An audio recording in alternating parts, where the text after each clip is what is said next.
César Sanguinetti, punto de encuentro, más periodismo y más comunicación. Yo creo que también hay una cierta forma en la que se adelanta un poco el año electoral por las internas de los partidos también, no solo por una cuestión oposición-oficialismo, sino que las propias internas de los partidos están obligando un poco a cambiar la agenda.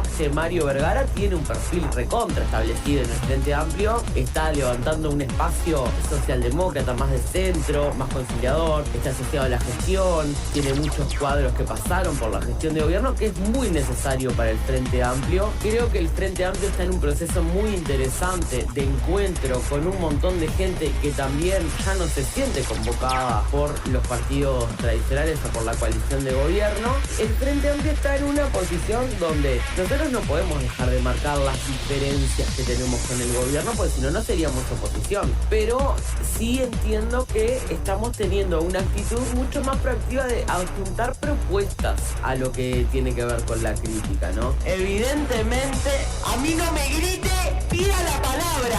A mí no me grite, presidenta, le pido que me amparen el uso de la palabra, porque a mí ningún varón me va a callar a los gritos. Ningún varón me va a callar a los gritos. Me amparan el uso de la palabra, presidenta, por favor.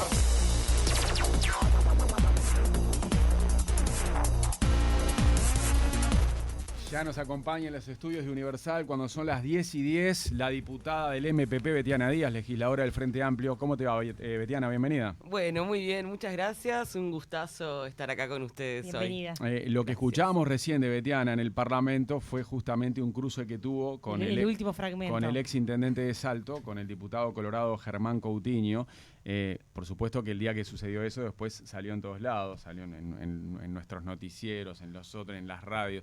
Luego que pasó la ola y que vos de repente capaz que, porque ahí se te notaba hasta con bronca, caliente, cuando te bajó un poco la temperatura, ¿seguías pensando que Germán Coutinho te quiso atropellar o llevar por delante porque él era hombre y vos mujer? Bueno, a ver, Betiana de volumen alto siempre, ¿no? Sí. O sea, es un poco la característica. En ese momento nosotros estábamos en la comisión permanente. Sí. Y estábamos discutiendo, porque también, lo que salió fue ese cruce, pero no el contexto. Sí, Estábamos discutiendo a raíz de un llamado que no nos dio los votos el oficialismo para traer al ministro Heber por los datos de homicidios en régimen de comisión general, porque aparte habíamos acordado una dinámica en la que no queríamos generar interpelaciones en la permanente, sino buscar información. Estaba bastante crispado el clima de la sesión. Y en ese momento yo estaba haciendo mi fundamentación de voto. Y Coutinho me empieza a gritar. Claro, no se ve porque en realidad el que está en el micrófono es el que claro, se el siente. plano cortito es el a quien está hablando. Y él tiene el micrófono apagado. Claro, me empieza a gritar bastante fuerte en realidad. Y ahí dije, bueno, no, todo bien, pero así no. Y además Pero, me parece... Perdón, pero te puede pasar con una mujer legisladora también. Sí, claro, me puede pasar. No me ha pasado, porque en Siempre general... te había pasado o no. No Con me... Bianchi, con Bianchi es senadora, digo, pero con alguien del Partido Con Nacional que a Bianchi veces... no, yo con Bianchi incluso compartí comisión la legislatura pasada, compartíamos Sí. comisión de lavado de activos. Tengo un buen trato en realidad. Graciela es a veces de hacer como comentarios en la sesión. Hay como un montón de cosas que no salen en cámara que pasan ahí en el hemiciclo. Pero no es el caso, porque además hay una forma que tienen de debatir y de plantarse en el debate las mujeres y los varones bastante distinta. ¿Decís que están así, generalizado? Sí, te diría que sí. Mirá. Te diría que sí. Hay una cuestión de mayor agresividad en las formas de debate que tienen los varones. Lo digo yo, que además soy muy dura en el debate en general, ¿no? Pero no es en general la lógica. Entonces nunca me pasó con una mujer. Creo que alguna vez algún cruce en medio de algún debate muy largo, pesado, de rendición de cuentas, puede ser que haya tenido algún intercambio, pero en general los varones tienen una forma mucho más agresiva, digamos, de plantearse el debate. Y la verdad es que, a ver, fue parte de ese momento. Yo después, lo real es que con Coutinho no me crucé más, porque Coutinho es senador, yo soy diputada. La permanente fue la última sesión que tuvo. Y no volvimos a hablar. Y en realidad creo que fue parte del debate, de las cosas que quedan en el debate ahí. Sí, laburo, queda ahí y listo. Sí, Como yo el creo fútbol, queda en la cancha. ahí va. Hay algo que yo aprendí hace muchos años cuando empecé a militar en política, Y es que las discusiones, que son discusiones ideológicas, que son discusiones políticas, no son discusiones personales. Yo no tengo un problema personal con Germán Coutinho, yo tengo diferencias ideológicas profundas en lo que planteamos. Capaz que en ese intercambio fue bastante más exacerbado. Está, pero entiendo lo que dices, pero cuando hay tantos cruces, voy a poner un caso de lo que pasó hace pocos días, que no estás involucrada, pero sí un compañero tuyo. Pereira le dice terraja, Da Silva le dice elegante, o sea, le dice plancha, básicamente. Sí. Cuando se llega a ese nivel de insulto, ¿ahí no pasa ya lo personal? Bueno. ¿Ahí puede quedar lo personal de lado? ¿Después Bueno, se pueden cruzar y darse la mano y ir a tomar una café o ya no? Es distinto, ¿no? Es distinto. Esto es una cuestión ahí sí es una cuestión más personalizada. Aparte porque vienen hace meses dándose. hace mucho y además también creo que ahí sí hay una cuestión de insultar a la persona. A mí, en el caso mío, no fue que ni Coutinho me insultó ni nada por el estilo. Él me estaba discutiendo algo que yo estaba diciendo. Claro, lo que te mostró fue la forma en la cual el senador quiere interrumpir y él decir su parecer. Claro, porque la manera además, en que lo hizo. Porque además hay algo que es parte de los reglamentos. Vos en el fundamento de voto no podés aludir a otro, no podés responder, Claro. porque ya se terminó el debate. Entonces no podés generar un intercambio. Y ahí a veces se crispa un poco el clima. Se interrumpen todo el tiempo ustedes. Nos interrumpimos, hay a veces Claro, griterío. pero vos no te cruzaste más con Coutinho, ¿no? Capaz que, No. capaz que se vuelven a ver ahí en el Y Parlamento. probablemente nos saludemos. Y se saludan Claro. y está todo Sí. bien. Pero, Sí. pero alguna herida queda, porque, a ver, el senador Coutinho podrá decir cuando te encuentre, está todo bien, ¿cómo andás, Betiana? Aquello ya pasó, quedó, es como el partido de fútbol, que va dentro de la cancha. Pero en realidad, a los ojos de la opinión pública, para la opinión pública, para buena parte de la sociedad, ese día cuando salió eso en todos los canales, en todas las radios, en los portales, quedó como un hombre que quiso atropellar a una mujer en el debate. Y bueno, capaz que se lo piensa dos veces Y la él- próxima pero él seguramente- la próxima vez. Pero él antes de hacerlo seguramente mismo. discrepe, él debe decir, no, pará, pero yo ni loco quise interrumpirlo, llevármela por delante porque ella es mujer y yo soy varón. Se dio porque lo hubiera hecho con un hombre también, ¿entendés? Bueno, pero no se lo hizo a otros varones. Yo estaba con otros Pero legisladores. capaz en ese que se lo hace momento. seguido a otros hombres. Puede ser. Y Yo vos no, sos una legisladora más. no comparto otro ámbito, digamos, que la permanente. Y por lo menos en ese momento no estaba sucediendo. Ujú. No estaba sucediendo. Y de hecho, ese recurso de gritar para distraer al otro, para que no pueda hablar, no me parece un buen recurso No para es el fair debate. play, de juego sucio, decís. Sí, no, a mí la verdad que no me gusta. No, por lo menos pasa que a veces nos comentamos, porque a veces el debate llega a puntos como muy calientes, pero me parece que no es una buena práctica. Pero Y se da Se da. de que uno está hablando y otro empieza a gritar para que Yo creo que se para da, concentrar. pero también ustedes mismos la alimentan. En las maneras que tienen a veces de tomar algunos temas o de debatir. A veces el político, más ahora, en estos tiempos, tiene quizá, sin ir al elegante, al tarraja, que eso me parece bastante baja como una discusión, ¿no? Me parece Sí. que no hay lugar en senadores, en diputados, en lugares muy importantes en los que están, que tengan esa terminología, no me parece adecuado. Pero a veces se crispan las discusiones, pero porque ustedes a veces también prenden un poquito o acercan el fósforo para ver si prende. Bueno, los debates son duros, hay un nivel de polarización importante cada vez más, porque ¿Hay además... grieta? Yo no creo que haya grieta, porque creo que una de las cosas que a mí por lo menos no me dan mucho orgullo cuando participo de misiones oficiales en el exterior y eso, es poder contar los niveles de convivencia democrática que hay en Uruguay, ¿no? Incluso yo siempre pongo el ejemplo de repente hasta con otras izquierdas que tienen otras formas organizativas.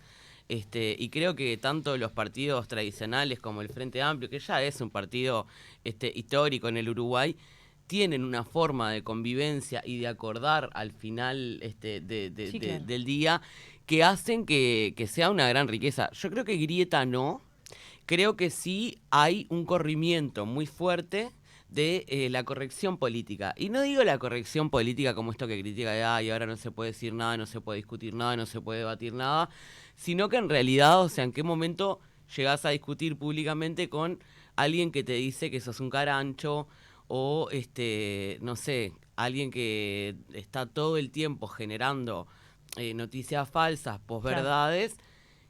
Es muy difícil después salir de ese barro.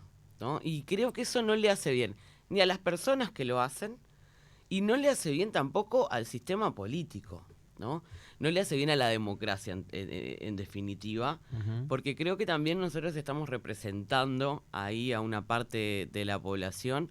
Probablemente cada uno no represente a todos, representa a sus electores y quizá un poco más, pero también lo que sucede es que la gente, yo creo que a la gente le genera mucho rechazo esos niveles de discusión, digamos, sobre todo el del insulto, ¿no? ¿Es un peligro argentinizar la política uruguaya?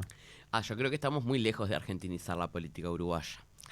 Lo que sí es cierto es que hay como movimientos y cambios que se van dando en toda América Latina, en todo el mundo. Sí. Lo que tiene que ver, bueno, desde que irrumpieron las redes sociales en la política, y Uruguay está bastante atrás con respecto a otros países, han jugado un rol muy fuerte, ¿no? En la generación de opinión. Hay que ver, yo que sé, a mí a veces me levantan notas de tweets que hago, o de repente se discute incluso, a veces hasta en cámara, lo que pasa en redes sociales, ¿no?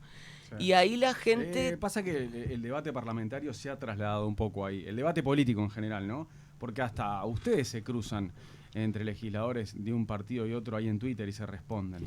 Se ha trasladado porque termina siendo noticia. Es una red que genera opinión. Sí, sí. Está todo el periodismo, está toda la política, y en general, para los que opinamos de algún tema, a veces vemos que hay una repercusión. Lo que pasa es que está ese lado de las redes, que es más bien, yo qué sé, de difusión, de información. Se dan noticias de gobierno en Twitter. Por ejemplo. Y después está el otro lado, ¿no? O sea, el lado oscuro, digamos, el lado oscuro de las redes. Y eso se ha mezclado con la política también. Y yo creo que eso es bravo. Es bravo porque creo que hay límites que se han ido corriendo que vamos a tener que ver cómo digamos, volantear y dar una vueltita ahí a ver cómo hacemos para convivir mejor. Porque realmente no podemos tener figuras públicas de relevancia o de repente con responsabilidades políticas que estén diciendo en redes, yo qué sé, que el presidente de Colombia tiene vínculo con el narco, como dice Graciela Bianchi. Y no es un problema personal con Graciela Bianchi. Es que en realidad ni siquiera después se desdice, o de repente tenés otros asuntos que llegan ahí donde también hay formas de dar los debates que después se van trasladando al resto de los ámbitos. Betiana, la semana pasada, el 8 de marzo, en el marco del Día Internacional de la Mujer, ya se ríe, Betiana, fuiste a una entrevista a Radio Mundo, al programa En Perspectiva, sí, con una remera que hizo ruido, ¿no? La remera tenía la bandera de libertad o muerte, pero la leyenda decía feminismo o muerte. Que yo vi muchas mujeres con esa remera. Sí, ahí va. Después en la marcha había muchas con esa remera, ¿no? Sí, en los ámbitos laborales y en la calle. Para vos, esa frase que generó polémica, sobre todo en redes sociales, ¿qué significado tiene? Porque es una frase drástica. En vez de libertad o muerte, feminismo o muerte. A mí me parece una resignificación de un símbolo que es muy importante para nosotros. Y me parece que esa intervención, una de las cosas, porque aparte es una remera hecha por una diseñadora joven, lo que decía Eugenia, que en la marcha estaba lleno de gurisas con remeras muy similares. A mí me parece, y estoy convencida, de porque que... en ese caso no era cualquiera la que se la ponía, era una legisladora que... Era una legisladora que estaba en un programa de radio como este. Hoy vine sin ninguna... pero tenés un tatú en ese brazo que en este. Claro, a alguien le encantan los tatuajes. Sí. Salado. Grande. Es una boxeadora. Vamos a decirlo, es una boxeadora mujer. Es una boxeadora... y dice self-made. Hacete a ti misma, algo así. Hacete a ti misma, así. Ahí va. Bueno, con respecto a la frase. Sí, yo creo que hay una forma de superación de la sociedad a través de la igualdad. Y creo que el feminismo hoy es, en términos políticos, de los movimientos que tienen una profundidad y radicalidad para esos cambios como no tiene otra. Y esto me parece que es asimilable a la lucha por la libertad también. Para mí el feminismo es liberador, porque la igualdad en la sociedad es liberadora. Es decir, yo no me puse la remera como me pongo una remera de repente que tiene una banda o... No, en realidad estoy convencida de lo que dice. Me lo puse a conciencia. La había usado el 25 de noviembre, sé que nadie la vio. ¿Pero qué pasó el 25 de noviembre? El 25 de noviembre es el Día Internacional de la Lucha contra la Violencia hacia las Mujeres. Ah, bien, es esa fecha. Es un día emblemático para quienes luchamos en contra de la violencia de género. Marchamos, hubo movilización, fue un día de reivindicación. Llevé la misma remera. Y yo creo que la polémica por lo menos deja puntos bien interesantes. Una es dónde se pone el foco de atención y en la molestia de la intervención de un símbolo patrio. Yo podría decir, bueno, Presidencia cambió las características del escudo nacional, lo hizo institucionalmente, es decir, no es una legisladora aislada que lo hizo, no. Se hizo institucionalmente, como casi que en un cambio de logo. Y bueno, no generó mucha polémica. ¿Vos te referís al logo de Presidencia? Claro. Ah, que antes era el sol poniéndose con el fondo gris. Exactamente. El gobierno del Frente Amplio, y acá se volvió al azul y a un escudo entero. A un escudo entero. Después, por ejemplo... Se mencionó en su momento, porque era un cambio simbólico. Se mencionó en su momento como parte de un cambio, pero digo... Como cambió que volvió a llamarse Policía Caminera. Hubo muchos cambios hubo muchos cambios, sí. Y lo que digo es, me parece interesante lo que deja esto como polémica, porque es donde se pone el foco de la atención, ¿no? A mí me parece que, bueno, la gente se puede sorprender y se puede indignar con lo que quiera, pero me parece que realmente el 8 de marzo es un día donde muchas veces se pone ese tipo de banalidades, porque creo que indignarse por que alguien use una remera... ¿Hubo gente que se te indignó? Sí, me dijeron cualquier cosa, pero hasta que me iban a denunciar por traición a la patria. Decir que Twitter es como...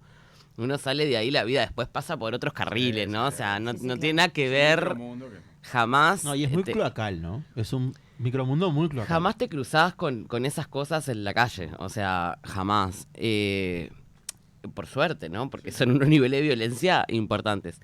Pero ese día, por ejemplo, nosotros veníamos de cerrar un año 2022, ¿no? Digo, el 8 de marzo como fecha significativa, donde cerrábamos con récord de asesinato de niños por violencia vicaria, con aumento de los delitos de violencia de género, con recortes en las políticas, con un programa de tobilleras que está financiado con fondo COVID, o sea, no hay fondos fijos para el programa tobilleras, con un ministro Heber que dice que le sobran tobilleras, y después tenemos casos de muchos asesinatos de mujeres que tenían denuncias previas y no tenían dispositivos o no tenían custodia.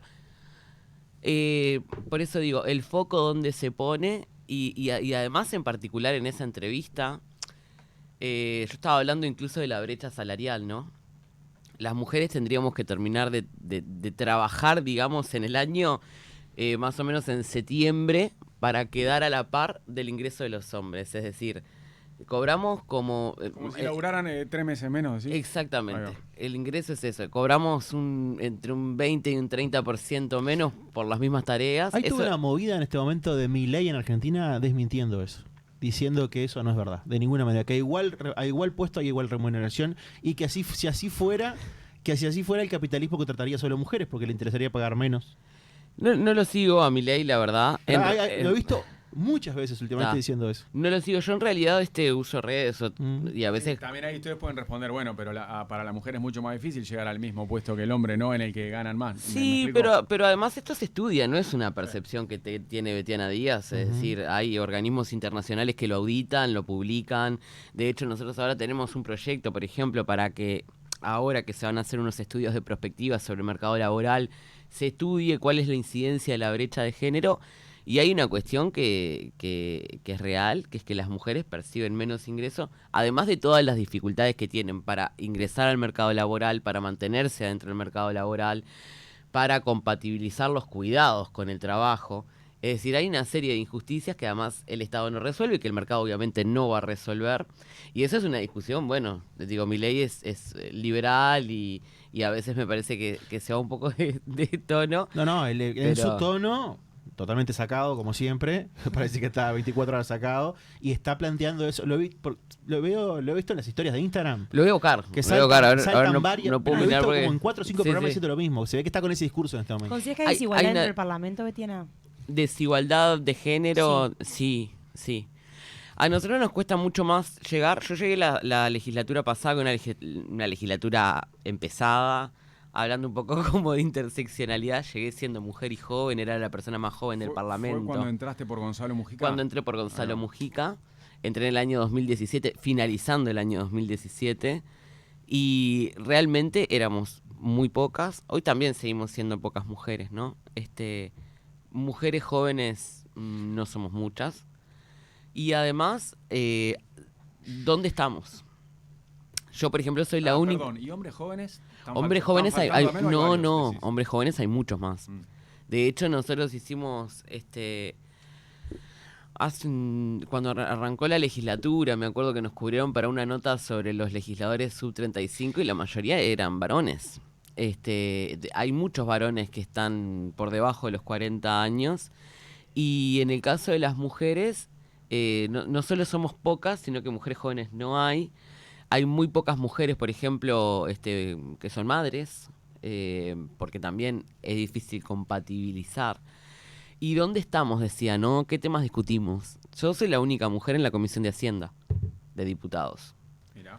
Soy la única mujer en la Comisión Bicameral de Hacienda. Cuando se juntan las dos cámaras, las dos comisiones de Hacienda, son datos, ¿no? O sea, ¿quién discute la plata? ¿Quién discute el financiamiento de las políticas públicas? Pero tengo una ministra mujer. Tenemos una ministra mujer, sí, pero eso es una parte, ¿no? Del gabinete. Pero después lo que tiene que ver con cómo se representa la sociedad en otros espacios donde evidentemente necesitamos vernos para poder saber que podemos llegar, nos vemos muy poco y además siempre estamos como relegadas a temas que tienen que ver con los cuidados, con el sostener la vida, con la educación, con la vivienda, con la salud. Ahora, los temas de defensa, los temas Seguridad, de por inteligencia, ejemplo. seguridad, lavado de activos. Yo integro también la comisión de lavado de activos. Hay temas que... Pero ahí te hago una puntualización. Tú sos una legisladora que ha tenido un crecimiento muy fuerte desde el punto de vista, sobre todo, mediático, manejas bien las redes, y te ha interesado meterte en esos lugares. Sí.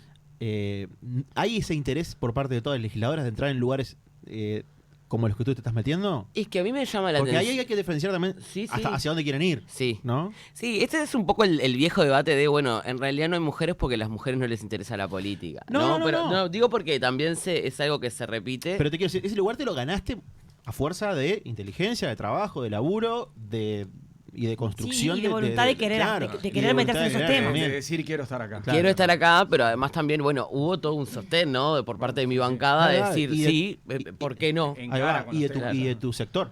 Claro. Claro. Bueno, pero es que la traba más grande que tenemos las mujeres para poder acceder a determinados espacios son las estructuras partidarias, porque las estructuras partidarias siguen siendo machistas. Peleamos, batallamos todos los días, con mucho amor y compañerismo con los compañeros, pero realmente es el yunque, ¿no? Es decir, es lo que realmente te limita. ¿Por qué? Porque después lo que te empieza a pasar es, bueno, no estás en espacios de dirección, tenés menos visibilidad, después tu nombre no está entre los candidatos a ocupar ese lugar. Y las estructuras partidarias son la traba más grande.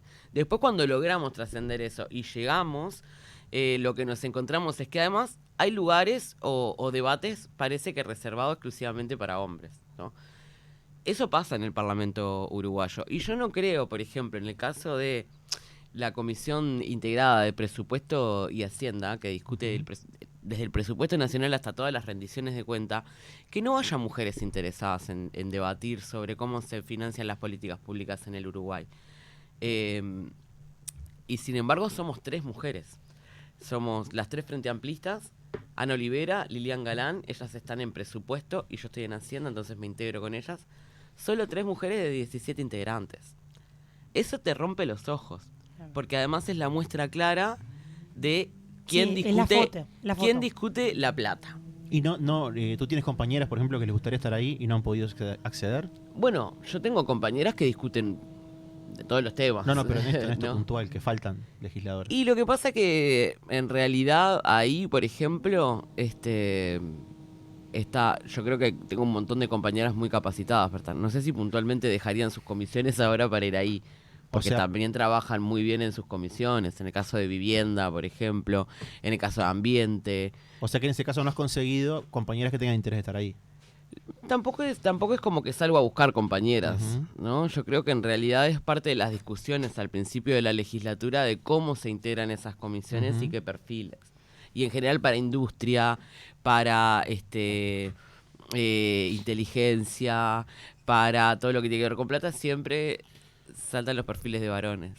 Betiana, sos del MPP, tu precandidato a la presidencia va a ser Yamandu Orsi. Va a ser hoy es el precandidato de la vertiente artista. No, pero ya este fin de semana va a ser el del MPP también. Hasta el fin de semana. Al domingo. A ver, y la principal adversaria va a ser Carolina Cose, que será respaldada por otros sectores.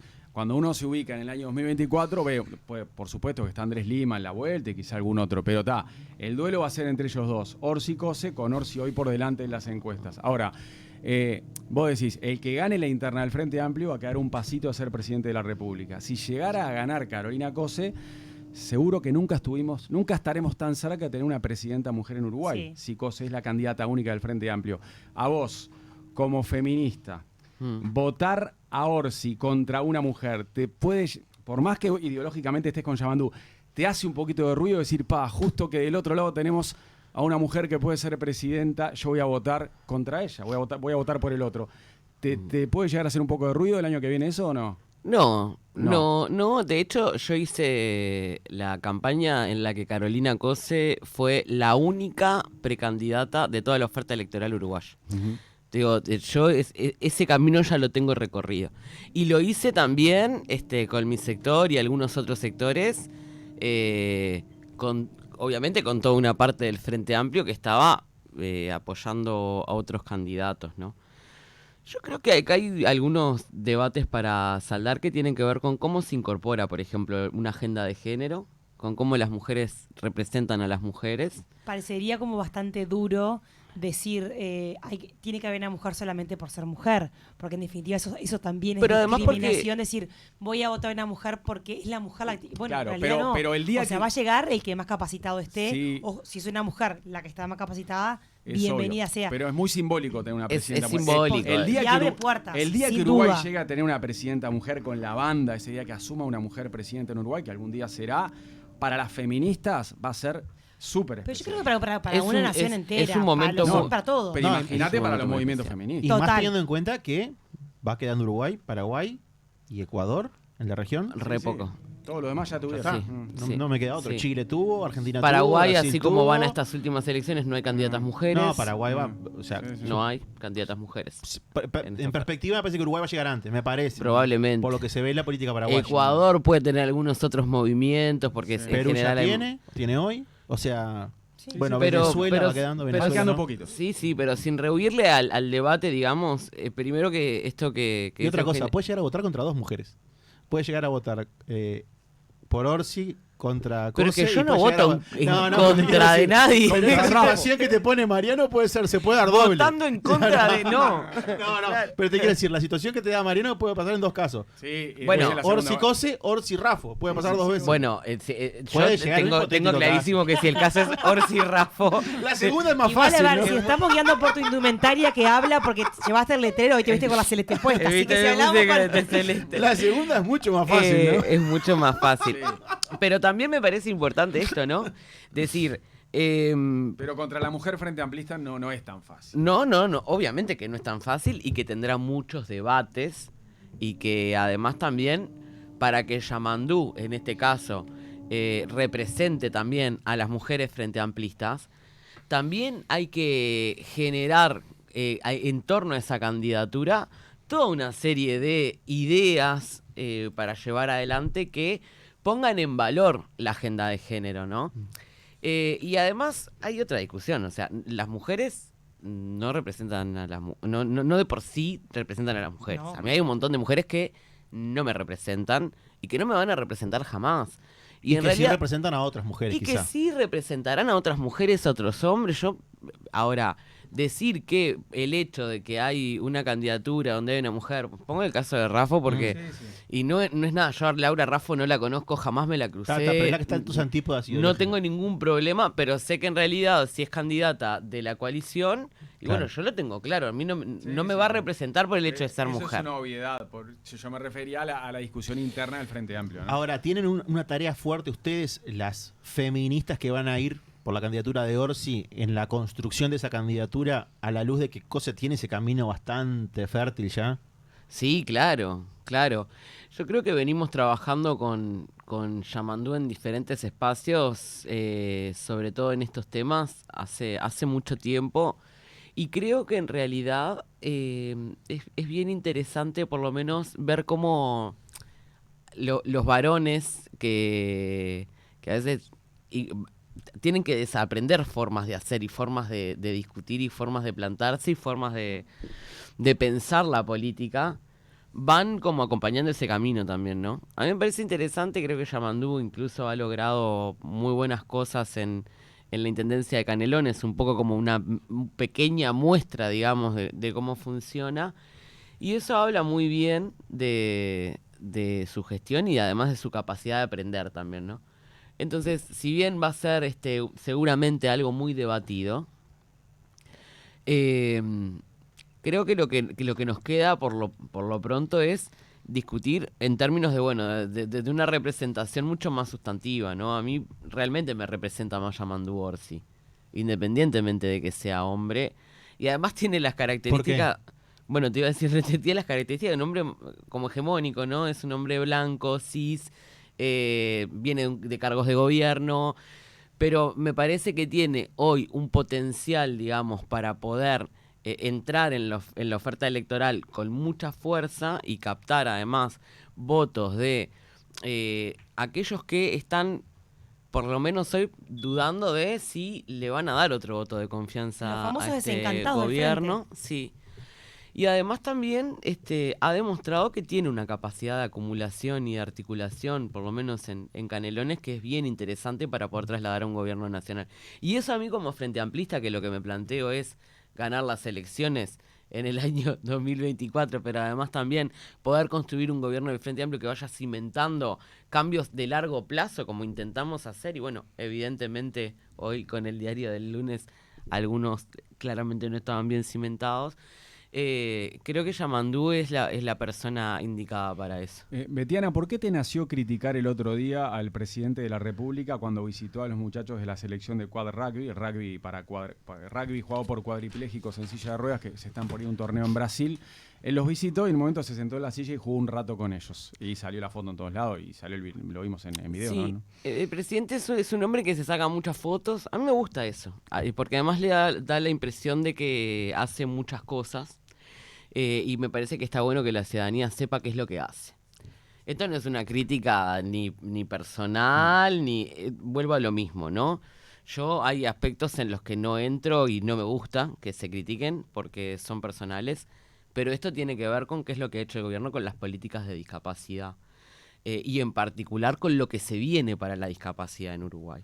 Entonces son mensajes que a mí me pareció extremadamente demagógico, en un momento donde las políticas de discapacidad se recortan, donde la dirección de discapacidad, en el caso del MIDES, por ejemplo, cuando uno revisa el gasto total del MIDES, el gasto sin lo que son las asignaciones familiares, que eso lo pagaba BPS, después tuvimos un ajuste, digamos como un ajuste contable ahí donde pasa de pagarlo BPS a MIDES, el gasto de MIDES viene cayendo.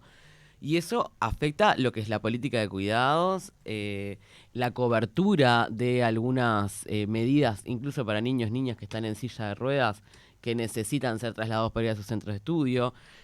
Bueno, el otro día salía la noticia de que era lo que pasaba con los estudiantes sordos. Bien, pero más allá de esa argumentación, que es clarísima. Pero es que mi tuit fue por eso. Pero capaz que a él le pidieron que se sentara a los muchachos, ¿me explico? No es que él fue derecho a sentarse en una silla de ruedas y sáquenme la foto sentado en la silla de ruedas jugando al rugby con los muchachos. Seguramente le dijeron, Luis, sentate y juega un ratito con nosotros. Y no sabemos cómo fue, ¿no?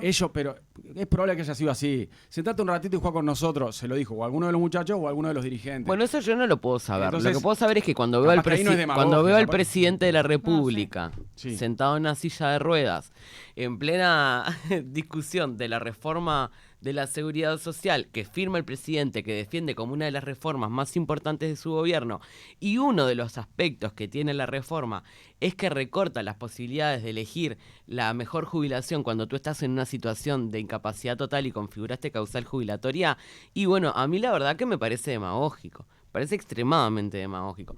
Porque además hay un contexto para las cosas. A mí no me gustó, por ejemplo, tampoco cuando Gloria Rodríguez se tapó los ojos en el Parlamento para denunciar la situación del Cachón. Me parece válido que haya denunciado la situación. Sí, claro. Ahora, yo creo que hay formas. Y hay cosas que rayan con lo demagógico. Y realmente me parece que hay cosas que hay que decir. Porque todo lo que está sucediendo afecta a la vida de las personas. Y acá las decisiones son políticas. Yo esta discusión de no politicemos la política la doy todo el tiempo, ¿no? Las decisiones que uno toma cuando está en la gestión de lo público son, en primer lugar, profundamente ideológicas y políticas. Y además, obviamente, que esas decisiones están sesgadas por una visión. Y es válido, porque además la gente elige eso legítimamente. Ahora, la decisión que se toma en este caso de afectar las políticas de discapacidad y además recortar, por ejemplo, en el caso de esta reforma, la discapacidad y la incapacidad total, además, ¿no? Es una decisión política de este gobierno y el principal impulsor de eso es Luis Lacalle Pou. Bien. Bueno, llegamos... no, pensé que tenían una pregunta más. No, te está diciendo que no. Okay, bueno, perfecto. No, pasa que estamos ahí. Betiana, no, Estamos pensé con la que- producción que nos pide cerrar, estamos Mario fuera. Eugenio César tiene que más. Betiana Díaz, diputada del Frente Amplio, muchas gracias por la visita esta mañana. Bueno, muchas gracias a ustedes, un placer. gustazo y bueno, a las órdenes. Que pases Gracias. bien. Mariano López, Tuque García, César Sanguinetti. Punto de encuentro. Más periodismo y más comunicación. 970 Universal.